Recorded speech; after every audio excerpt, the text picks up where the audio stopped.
The rest of Chapter 7 is going to focus on what exponential functions look like. So in this class, up to this point, everything that we've graphed has been a line. It's been a linear function. So today is when that's going to change. So by the end of this lesson, you should be able to evaluate exponential functions and then also graph them. So let's talk about what an exponential function is. Remember that a linear function that we've talked about has a certain pattern, and most of the time the one that we use is y equals mx plus b. We learned a few other ones, but for the most part, if something's a line, that's what it looks like. An exponential function still has the y equals, and it actually still has a b, but it means something totally different. But this time it's a times b to the x power. A is a non-zero constant, so that means it just can't be 0. B has to be greater than 0 and cannot be equal to 1. So here's some examples. Y equals 0.5 times 2 to the x power, or y equals, f of x equals, however you want to say it, negative 2 times 0.5 to the x power. If you notice here, your exponent is your input. That's what makes this an exponential function. So when I ask you to evaluate something, I'm asking you to just give me a value. Remember, domain is your input or your x's, so I'm looking for the y values. So we can make a table. X, y, and the x's they tell us to plug in for all of these are negative 2, 0, and 3. So we have to use our exponent rules in order to plug this stuff in. So let's do the first one. Actually, let's make our table a little bigger. Let's show some work, and then we'll see what we get out for y. So I'm going to plug in 4 to the negative second power, and remember that means 1 over 4 squared, which is 1/16. And then I can do the same thing for 0. Plug it in 4 to the 0 power, and we know anything to the 0 power just equals 1. And then finally, 4 cubed. Remember, that's 4 times 4 times 4. So 4 times 4 is 16, and if you multiply it by 4 one more time, you get 64. So these right here are values.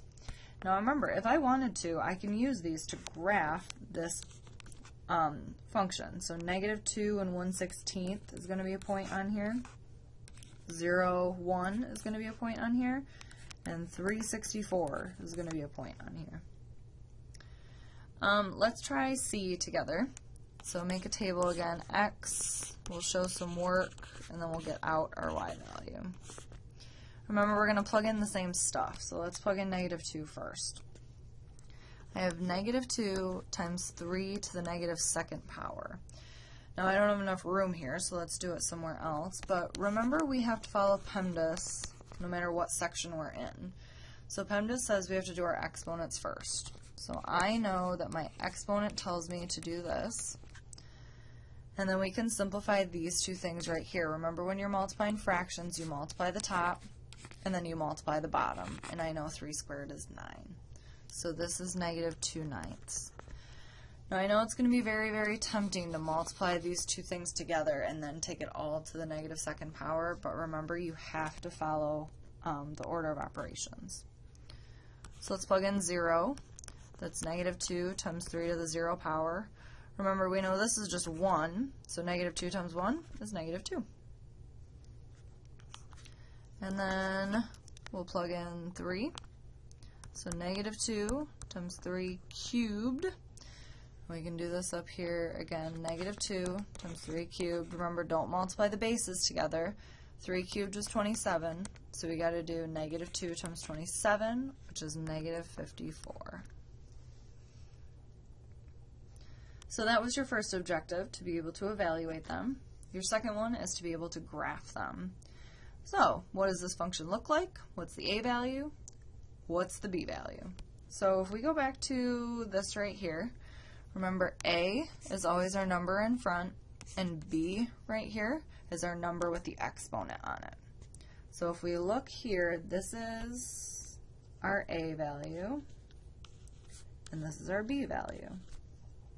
So let's plug some stuff in, just like we got done doing.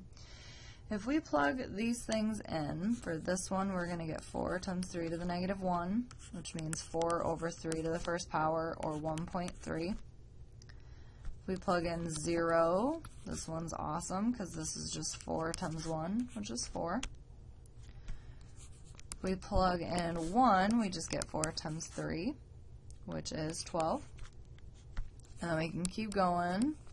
This means 4 times 3 times 3. So we multiply that by 3 again, we get 36.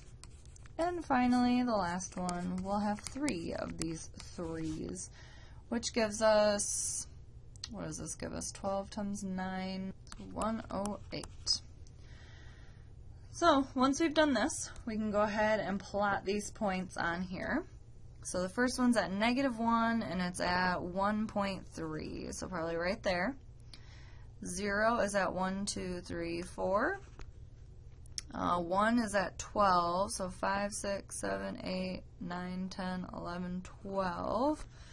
And we can keep graphing these, but what's going to happen is we're going to end up with a nice little curve right here.